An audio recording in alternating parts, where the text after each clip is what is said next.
നേപ്പാളിൽ യുവാക്കളുടെ പ്രക്ഷോഭത്തിന് പിന്നാലെ പ്രസിഡന്റ് രാംചന്ദ്ര പൗഡേലും രാജിവെച്ചു. നേരത്തെ പ്രധാനമന്ത്രി KP ശർമ്മ ഒലിയും നിരവധി മന്ത്രിമാരും രാജിവെച്ചിരുന്നു. അതേസമയം രാഷ്ട്രീയ അനിശ്ചിതത്വം നേരിടുന്ന നേപ്പാൾ പട്ടാള ഭരണത്തിലേക്ക് നീങ്ങുന്നുവെന്ന റിപ്പോർട്ടുകളുമുണ്ട്. അല്പസമയത്തിനകം സൈനിക മേധാവി രാജ്യത്തെ അഭിസംബോധന ചെയ്തേക്കും. അതിനിടെ പ്രക്ഷോഭം രൂക്ഷമായി തുടരുകയാണ്. പ്രസിഡന്റിന്റെയും പ്രധാനമന്ത്രിയുടെയും വീടിന് പ്രക്ഷോഭകർ തീവെച്ചു. നേപ്പാൾ പാർലമെന്റ് മന്ദിരത്തിനും തീയിട്ടു. കാഠ്മണ്ഡുവിൽ അനിശ്ചിതകാലത്തേക്ക് നിരോധനാജ്ഞ പ്രഖ്യാപിച്ചിട്ടുണ്ട്. നേപ്പാളിലെ ഇന്ത്യക്കാർ ജാഗ്രത പാലിക്കണമെന്ന് വിദേശകാര്യ മന്ത്രാലയം നിർദ്ദേശിച്ചു. വിവരങ്ങളുമായി MG മിഥുൻ ചേരുന്നു. മിഥുൻ, പ്രക്ഷോഭം ഇപ്പോഴും അവസാനിപ്പിച്ചിട്ടില്ല. ആളിക്കത്തുന്ന സാഹചര്യത്തിലേക്ക് തന്നെ വീണ്ടും രാജഭരണം വേണമെന്നുള്ളൊരു ആവശ്യം പ്രക്ഷോഭകാരികൾ പലതവണ ഉന്നയിക്കുകയും ചെയ്തതാണ്. പട്ടാള ഭരണത്തിലേക്ക് കാര്യങ്ങൾ നീങ്ങുന്നു എന്ന് സ്ഥിരീകരിക്കാമോ? സൈനിക മേധാവി രാജ്യത്തെ അഭിസംബോധന ചെയ്യുന്നതിന്റെ സൂചനകളും ആ തരത്തിലാണോ വ്യാഖ്യാനിക്കേണ്ടത്? അപർണ, കടുത്ത രാഷ്ട്രീയ അനിശ്ചിതത്വത്തിലേക്ക് നേപ്പാൾ മാറുന്നു എന്നുള്ളത് തന്നെയാണ്. ഇപ്പോൾ അല്പസമയത്തിന് മുമ്പാണ് പ്രസിഡന്റ് രാംചന്ദ്ര പൗഡേൽ കൂടി രാജിവെക്കുന്നത്. അങ്ങനെ പ്രധാനമന്ത്രിയും ഒപ്പം തന്നെ പ്രസിഡന്റും ഇല്ലാതെ നേപ്പാൾ അനാഥമായ ഒരു സ്ഥിതിവിശേഷം. അതുകൊണ്ട് തന്നെ അല്പസമയത്തിനകം തന്നെ ആർമി ചീഫ് രാജ്യത്തെ അഭിസംബോധന ചെയ്യും. നിലവിലെ ക്രമസമാധാന പ്രശ്നങ്ങൾ അത് സംബന്ധിച്ചുള്ള കാര്യങ്ങൾ അദ്ദേഹം വ്യക്തമാക്കുകയും ചെയ്യുമെന്നാണ് നമുക്ക് മനസ്സിലാക്കാൻ സാധിക്കുന്നത്. അങ്ങനെയെങ്കിൽ ഒരു പട്ടാള ഭരണത്തിലേക്ക് രാജ്യം പോകുന്നു എന്ന് തന്നെ നമുക്ക് അത്തരത്തിലുള്ള സൂചനകൾ തന്നെയാണ് ലഭ്യമാവുകയും ചെയ്യുന്നത്. കാരണം ഒരു കെയർടേക്കർ ഗവൺമെന്റിനെ കൊണ്ടുവരുന്നത് വരെ എങ്കിലും ഇത്തരത്തിലൊരു പട്ടാള ഭരണം അവിടെ സാധ്യമാകുമെന്ന് തന്നെയാണ് കരുതുകയും ചെയ്യുന്നത്. അതിനുവേണ്ടി നടപടികൾ ഇപ്പോൾ ആരംഭിക്കുന്നു. അതുകൊണ്ട് തന്നെ നിലവിൽ പ്രസിഡന്റിന് പുറമെ മറ്റുള്ളവരെല്ലാം തന്നെ, അതായത് ജനാധിപത്യപരമായി വിജയിച്ചു വന്ന മന്ത്രിമാരായിട്ടുള്ള എല്ലാവരും തന്നെ ഇപ്പോൾ റിസൈൻ ചെയ്തതായിട്ടുള്ള വിവരങ്ങൾ കൂടി ദേശീയ മാധ്യമങ്ങൾ റിപ്പോർട്ട് ചെയ്യുകയും ചെയ്യുന്നു. CNN ന്യൂസ് 8 അടക്കം ഈ സംബന്ധിച്ചൊരു സ്ഥിരീകരണം നടത്തുകയും ചെയ്യുന്നു എന്നുള്ളത് തന്നെയാണ്. അതിനിടെ ഇനി ആര് എന്നുള്ളതാണ് ഈ ഇത്തരത്തിൽ ശർമ്മ ഒലിക്ക് പിന്നാലെ പ്രധാനമന്ത്രി പദത്തേക്ക് ആര് വരും എന്നുള്ള ചോദ്യങ്ങളുമൊക്കെ ഇപ്പോഴും ഉയരുന്നുണ്ട്. പക്ഷേ പ്രധാനപ്പെട്ട ഈ ആവശ്യങ്ങൾ പ്രക്ഷോഭകാരികൾക്ക് പ്രധാനമായും ഉന്നയിച്ച പ്രധാനപ്പെട്ട രണ്ട് ആവശ്യങ്ങൾ, ഒന്ന് ഈ സാമൂഹ്യ മാധ്യമങ്ങൾക്ക് എടുത്ത നടപടി അത് പിൻവലിക്കുക എന്നുള്ളതായിരുന്നു. രണ്ടാമത്തേത് പ്രധാനമന്ത്രി രാജിവെച്ച് പുറത്തേക്ക് പോകണമെന്നുള്ള ആവശ്യമായിരുന്നു ഉണ്ടായിരുന്നുവെങ്കിൽ ഈ രണ്ട് ആവശ്യവും അംഗീകരിക്കുകയും ചെയ്തു എന്നുള്ളതാണ്. പക്ഷേ ഇപ്പോഴും പ്രക്ഷോഭകാരികൾ ഈ തരത്തിൽ പ്രക്ഷോഭത്തിൽ നിന്ന് മുന്നോട്ട് പോകുന്നില്ല എന്നുള്ള ഒരു സാഹചര്യമാണ് നിലനിൽക്കുന്നത്. അത് നമുക്കറിയാം, 2023 ഈ സഖ്യകക്ഷി സർക്കാർ അധികാരത്തിൽ വന്നതിന് ശേഷം പിന്നീട് ഒരു ഹിന്ദു രാഷ്ട്രമായി നേപ്പാളിനെ പ്രഖ്യാപിക്കണം, ഒപ്പം തന്നെ പഴയ രാജഭരണത്തിലേക്ക് കാര്യങ്ങൾ പോകണം എന്ന് ആവശ്യപ്പെട്ടുകൊണ്ട് വലിയ രീതിയിലുള്ള പ്രകടനങ്ങളും പ്രതിഷേധങ്ങളും ഒക്കെ സാക്ഷ്യം വഹിച്ച ഒരു മണ്ണുകൂടിയായിരുന്നു നേപ്പാൾ. നമ്മുടെ അയൽക്കാർ കൂടിയാണ്. അതുകൊണ്ട് തന്നെ അവിടെ വലിയ രീതിയിലുള്ള പ്രതിഷേധം അന്നും ഉണ്ടായിരുന്നു. അന്നും ഈ പ്രതിഷേധക്കാർക്ക് നേരെ വലിയ രീതിയിൽ സൈന്യത്തിൻ്റെ ഇടപെടലും അപ്പോൾ നിരവധി പേർ കൊല്ലപ്പെടുകയും ചെയ്തൊരു പശ്ചാത്തലമുണ്ടായിരുന്നു.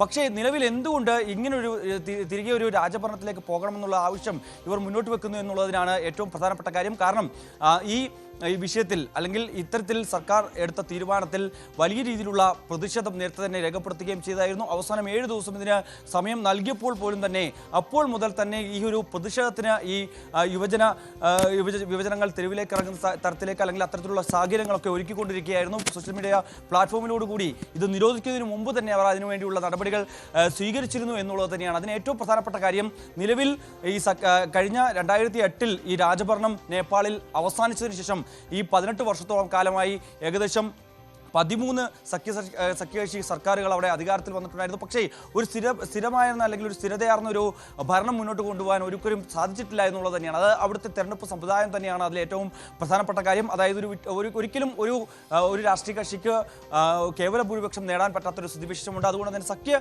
കക്ഷികളാണ് അവിടെ ഭരിച്ചുകൊണ്ടേയിരിക്കുകയും ചെയ്യുന്നത്. അതുകൊണ്ട് തന്നെ സ്വജനപക്ഷപാതവും ഒപ്പം തന്നെ അഴിമതിയും ഒക്കെ വലിയ രീതിയിൽ രൂക്ഷമായിക്കൊണ്ടിരിക്കുന്ന ഒരു സാഹചര്യം ഉണ്ടായിരുന്നു. അതുകൊണ്ട് തന്നെ അവിടുത്തെ സാധാരണക്കാരായിട്ടുള്ള വോട്ട് ചെയ്യുന്ന, നികുതി അടയ്ക്കുന്ന ജനങ്ങൾക്ക് ലഭിക്കാത്ത എല്ലാ കാര്യങ്ങളും അത് മന്ത്രിമാരുടെയും ഒപ്പം തന്നെ പ്രധാനമന്ത്രിമാരുടെയും ഒക്കെ അല്ലെങ്കിൽ ഇത്തരത്തിൽ നെപ്പോക്കിറ്റ്സ് എന്ന രീതിയിൽ ഒരു ക്യാമ്പയിനും ഒക്കെ തുടങ്ങുകയും ചെയ്യുന്നു. അവർക്ക് ആഡംബര കാറുകളുണ്ട്, അവർക്ക് വിദേശ യാത്രകൾ നടത്താൻ സാധിക്കുന്നു, വിദേശ രാജ്യങ്ങളിൽ പോയി പഠിക്കാൻ സാധിക്കുന്നു. പക്ഷേ തങ്ങൾക്ക് എന്തുകൊണ്ട് ഇത് സാധിക്കുന്നില്ല എന്നുള്ള ഒരു ചോദ്യമായിരുന്നു അവർ പ്രധാനമായും ഉന്നയിക്കുകയും ചെയ്തത്. പ്രത്യേകിച്ച് ഞാൻ നേരത്തെ സൂചിപ്പിച്ച പോലെ തന്നെ ഒരു സഖ്യ കക്ഷി സർക്കാർ ആയതുകൊണ്ട് തന്നെ എല്ലാവരും ഇപ്പോൾ നേരത്തെ രാജിവെച്ചിട്ടുള്ള ശർമ്മ ഒലി ആയാലും അവരെല്ലാം തന്നെ ഇത്തരത്തിൽ ഈ അഴിമതി കേസുകളിൽ ആരോപണ വിധേയരായിട്ടുള്ളവരാണ്. പക്ഷേ ഇത്തരത്തിൽ കേസുകൾ അതിൽ തുടരന്വേഷണമോ അല്ലെങ്കിൽ കാര്യങ്ങൾ കൃത്യമായ അന്വേഷണവുമായി മുന്നോട്ട് പോകണമെങ്കിൽ അതിന് മന്ത്രിസഭ അംഗീകാരം നൽകണമെന്നുള്ളതാണ്. പക്ഷേ സഖ്യകക്ഷി സർക്കാർ ആയതുകൊണ്ട് തന്നെ എല്ലാ കാലത്തും ഇത്തരത്തിൽ അഴിമതി ആരോപണങ്ങളൊക്കെ ഉയർന്നു വരുമ്പോൾ അത് അപ്പാടെ കുറച്ച് ദിവസം ചെറിയ രീതിയിൽ പേരിന് കണ്ണിൽ അവിടുത്തെ ജനങ്ങളുടെ കണ്ണിൽ പൊടിയിരുന്ന രീതിയിൽ ചെറിയ അന്വേഷണം നടത്തും, പിന്നീട് അത്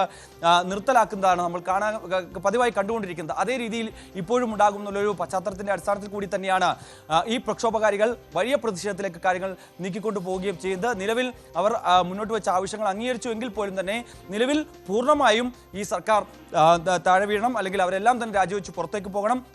മറ്റൊരു തങ്ങളെ അനുസരിക്കുന്ന അല്ലെങ്കിൽ തങ്ങൾക്ക് നീതി ഉറപ്പാക്കുന്ന തരത്തിലൊരു സർക്കാർ ഭരണത്തിലേക്ക് വരണമെന്നുള്ള ആവശ്യം ഒരു വിഭാഗം ജനങ്ങളൊക്കെ ഉന്നയിക്കുന്നുണ്ട്. മറ്റൊരു വിഭാഗം ഞാൻ നേരത്തെ സൂചിപ്പിച്ച പോലെ തന്നെ പഴയ രാജഭരണത്തിലേക്ക് പോയാൽ അന്ന് ഇത്രത്തോളം അസ്ഥിരപ്പെടുത്തുന്ന സാഹചര്യമില്ലായിരുന്നു. പല വിവേചനങ്ങൾ ഉണ്ടായിരുന്നു എങ്കിൽ പോലും തന്നെ നിലവിൽ ഉണ്ടായിട്ടുള്ള സാഹചര്യങ്ങൾ അത് അന്നത്തെ അപേക്ഷിച്ച് വളരെ കൂടുതലാണ്. അതുകൊണ്ട് തന്നെ അങ്ങനെ ഒരു ആവശ്യം ഉന്നയിക്കുന്നവരും ചെറുതായിട്ടില്ല എന്നുള്ളതാണ്. നിലവിൽ ഈ ഒരു സാഹചര്യത്തിൽ പ്രസിഡന്റിന്റെ വീടും ഒപ്പം തന്നെ പ്രധാനമന്ത്രിയുടെ വീടും ഒക്കെ ഈ പ്രക്ഷോഭകാരികൾ തീയിട്ട് നശിപ്പിക്കുന്ന ഒരു തരത്തിലേക്ക് കാര്യങ്ങൾ പോയി. അത്തരത്തിൽ പാർലമെന്റ് മന്ദിരം അടക്കം, അതായത് ഈ പ്രധാനമന്ത്രി രാജിവെച്ചതിന് തൊട്ടു പിന്നാലെയാണ് പാർലമെന്റ് മന്ദിരം അവർ ഇത്തരത്തിൽ അഗ്നിക്ക് ഇരയാക്കുകയും ചെയ്യുന്നത്. മുൻ പ്രധാനമന്ത്രിയുടെ ഭാര്യയ്ക്ക് ഇത്തരത്തിൽ വലിയ രീതിയിൽ തീപൊള്ളലേറ്റതായിട്ടുള്ള വിവരങ്ങൾ കൂടി ഈ ഒരു ഘട്ടത്തിൽ പുറത്തു വരുന്നുണ്ട്. അപർണ. നേപ്പാൾ സൈനിക മേധാവി രാജ്യത്തെ അഭിസംബോധന ചെയ്തിരിക്കുന്നു, സമാധാനത്തിന് ആഹ്വാനം ചെയ്തിരിക്കുകയാണ്.